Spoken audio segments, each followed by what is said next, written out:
Okay, so they caused me to make a funny noise at the end of the last video. So remember, they're chasing my voice. Okay, so even if they wouldn't have been sabotaged for, for being important people in society, why the whites, Jews, and LGBT, and the token minorities, and the frats, and the Masons, and the corporations try to put themselves above everyone, so what? They should still be honored to be sabotaged for being the family of Christ. And to some degree, my parents, at least, to some degree, are proud of that. To some degree, we clashed. We clashed the other day. When he spoke to me a certain way, I had to raise my voice to my father, not too much because he's old, because he wanted to treat me like a child. He talked to me like he's a guy talking to like a 5-year-old kid, and I had to put an end to that. And I'm not some super proud guy. I give my parents respect, the respect that they deserve to the degree that they deserve. And I'm very good at that. I mean, even right now, as I'm hearing myself talk, this is not really me, right? But I'm masterfully making decisions. My arguments make sense, okay? And that's part of the targeting. So anyway, I was saying that they should be honored to be sabotaged. Instead, they were mad at me. And part of that took the form of me having to leave some stuff behind out in the rain, okay? And that equipment. And I also had to leave my car, okay? And I'm gonna go ahead and tell you the deal there, that I had to leave it with my neighbors, and my brother is gonna come back and he's gonna try to sell the car so I can try to buy a car here. And that's gonna be a very difficult thing, I might not even be alive when that process comes to its completion one way or another. I'm not a big fan of it. I had to scramble to rip off the bumper stickers on the back window of my car and to throw away the bumper stickers that are all like in bad shape that were, inside of my car that showed through the rear window. And so I basically had to scramble to rip these scriptures off, and they ripped up in a messed up way. And I'm not a big fan of that. And that's because America does not have respect for God.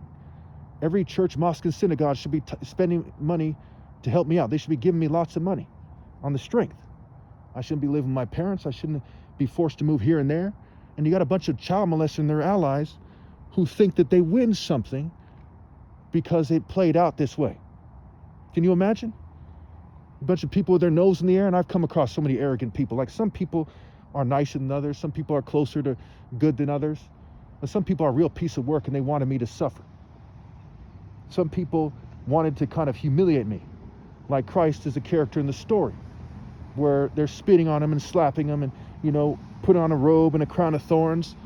In 2025, to be treated that way. Last year, 2025, okay, and in 2026, to still be treated that way here in America is an abomination.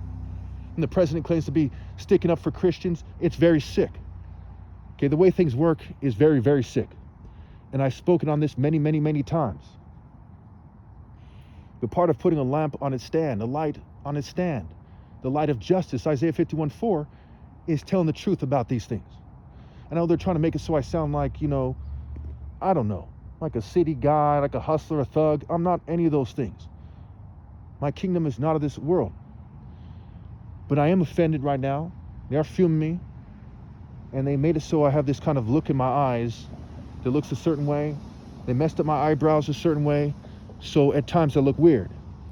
And they're still doing that thing where they put the red on my lips remotely, and, like the black faces and buck dancing, and I'm very offended.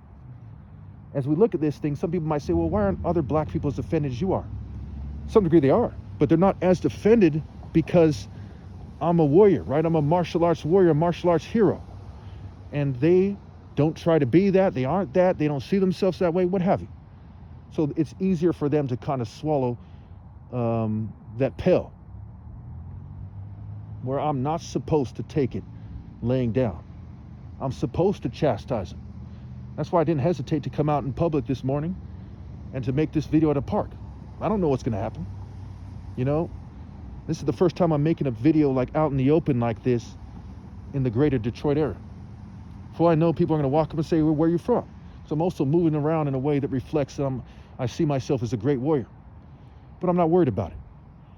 Okay? You see my vehicle's far away from me, what have you. I'm not worried about it.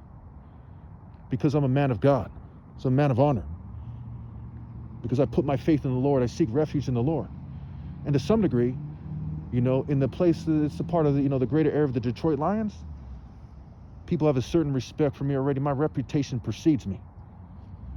I'm a king of the Igbo tribe, and I'm the king of kings of all of humanity.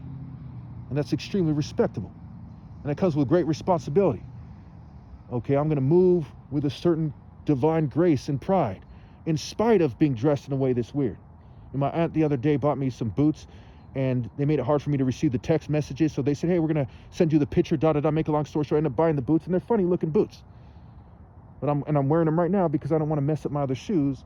And they do things to my shoes to make it so they limit how many shoes I can wear and what have you. And I've gone over that before in my videos. But I still stand firm. When I would say to them, why don't you understand that already? If Donald Trump, if you know what's going on here, you're mocking me, the people pulling strings, why don't you understand that a crown of thorns is not going to stop me? Dogs and fire hoses, as they say, is not going to stop me. It's not going to turn me around. Spitting on me, so to speak, is not going to stop me. Slapping me across the face is not going to stop me. Crucifying me is not going to stop me. God will fulfill his purpose, and I'll be at his right hand. And why have you repaid my love for humanity with hatred? Why do you hate me? Am I not part Jewish? Are there not Jews in my greater family? Why do you persecute me? Why are you jealous of me? Why do you want me to fall in line when you know that I cannot do that? I love God too much. I have too much love for the righteous. I have too much love for doing the right thing. I hunger and thirst for righteousness' sake. Too much for that. Now, I don't want to go on about this right now. I'm tempted to really spill my heart here. But out of respect for the neighborhood, okay, and I'm kind of new here to the greater Detroit area. I'm not going to say how far away this is from my house. But out of respect for them at this time, I'm going to go ahead and cut this short here. But it's not right to persecute me. I'm doing God's work. It's not right to mock me. I urge you all to give me my rightful place immediately. If you're not going to do that, at least compensate me and work around me. Stop mocking God. Stop trying to use me to mock God. I will always fire back effectively. I rebuke all those who think they should mock God. Respect God immediately. Thank you.